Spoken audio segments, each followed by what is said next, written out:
worst persons in the world, the bronze, to Steve Doocey of Fixed News, a segment whose message was, you'll keep paying $4 for a gallon of gas and you'll like it.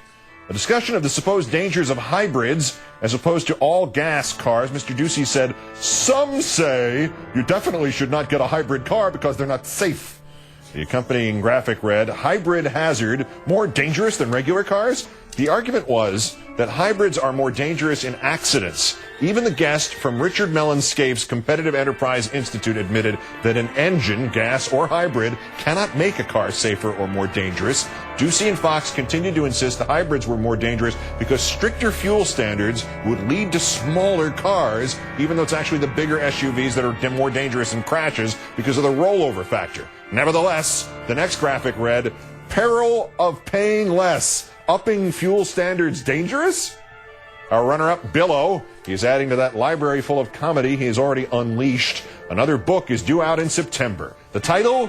Well, the publisher calls it an issues-based memoir. The title is Bill O'Reilly's A Bold, Fresh Piece of Humanity. Well, it'll be a bold, fresh piece of something. And our winner, Katie Couric, speaking at a Washington luncheon in her honor, the CBS anchor is saying, however you feel about politics, or her politics rather, I feel that Senator Clinton received some of the most unfair, hostile coverage I've ever seen. She added that sexism contributed in part to the senator's defeat. A little Kool-Aid-ish, but her opinion, and she's entitled to it. What followed, she was not entitled to.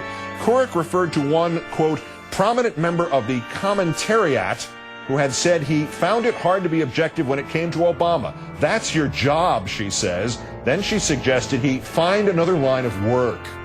She didn't name him, maybe because she didn't bother to look it up. But the supposed member of the commentariat who said that was not, in fact, a commentator. It was NBC News correspondent Lee Cowan, who covered the Obama campaign throughout the primaries and who, as Ms. Couric would have found out had she bothered to examine the context of his remark, was speaking with refreshing honesty, acknowledging that the environment of that campaign and the ferocity of the candidate's supporters in the primaries challenged a reporter to be especially professional and vigilant in separating the hype from the news.